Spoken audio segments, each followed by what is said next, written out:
4 വർഷത്തെ കാത്തിരിപ്പിനൊടുവിൽ പുതുക്കോട് ഗ്രാമപഞ്ചായത്തിലെ തച്ചനടി 5 മുറി റോഡിന്റെ നവീകരണം തുടങ്ങി.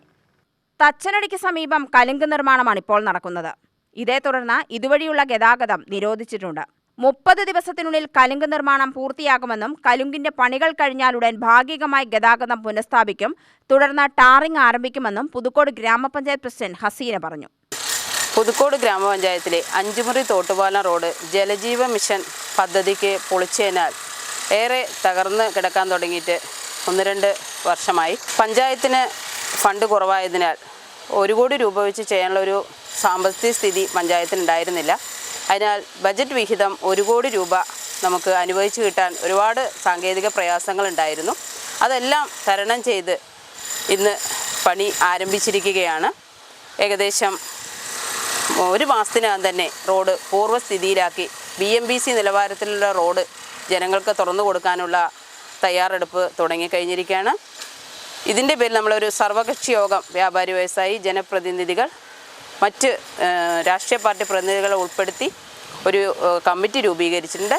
ഇതിൻ്റെ പ്രവർത്തനവുമായി സഹകരിക്കുന്നതിനും എന്തെങ്കിലും പ്രശ്നങ്ങൾ ഉണ്ടാകുകയാണെങ്കിൽ അത് തരണം ചെയ്ത് മുന്നോട്ട് പോകുന്നതിന് ഒരു കമ്മിറ്റി പഞ്ചായത്ത് തലത്തിൽ രൂപീകരിച്ചിട്ടുണ്ട്. ഗതാഗത നിയന്ത്രണം ചെറിയ തോതിൽ ഏർപ്പെടുത്തിയിട്ടുണ്ട്. കൾവെട്ട് പണി കഴിയുന്നതോടുകൂടി ഗതാഗതത്തിന് തുറന്നു കൊടുക്കാൻ കഴിയും. ഏകദേശം 20 ദിവസത്തെ സമയമാണ് ഇതിന് ആവശ്യമായി വരിക. അതിനുശേഷം റോഡ് പണി തുടങ്ങിക്കഴിഞ്ഞാൽ ഗതാഗത നിയന്ത്രണത്തിൻ്റെ ആവശ്യമില്ല. നല്ല രീതിയിൽ BMBC നിലവാരത്തിലുള്ള റോഡ് യാഥാർത്ഥ്യമാക്കുന്നതിന് വേണ്ടിയിട്ടാണ് ഫണ്ട് ഉപയോഗിച്ചിരിക്കുന്നത്. എത്രയും പെട്ടെന്ന് ഇത് യാഥാർത്ഥ്യമാകാനുള്ള ശ്രമം ഭരണസമിതിയുടെ ഭാഗത്തു നിന്നും നടത്തിക്കൊണ്ടിരിക്കുന്നുണ്ട്. ഗ്രാമപഞ്ചായത്തിലെ പ്രധാന പാതയായിരുന്നിട്ടും നവീകരണം നീണ്ടത് പ്രതിഷേധങ്ങൾക്കിടയാക്കിയിരുന്നു. ഗ്രാമപഞ്ചായത്ത്, കൃഷിഭവൻ, KCB ഓഫീസ്, ബാങ്കുകൾ തുടങ്ങി പ്രധാന സ്ഥാപനങ്ങളെല്ലാം പ്രവർത്തിക്കുന്നത് തച്ചനടിക്കും 5 മുറിക്കുമിടയിലാണ്. റോഡ് പൂർണ്ണമായി തകർന്നതിനെ തുടർന്ന് യാത്രാ ദുരിതവും രൂക്ഷമായിരുന്നു. 2022-23 ഗ്രാമപഞ്ചായത്ത് നവീകരണത്തിനായി തുക വകയിരുത്തിയെങ്കിലും സാങ്കേതിക കാരണങ്ങളാൽ വിനിയോഗിക്കാനായില്ല.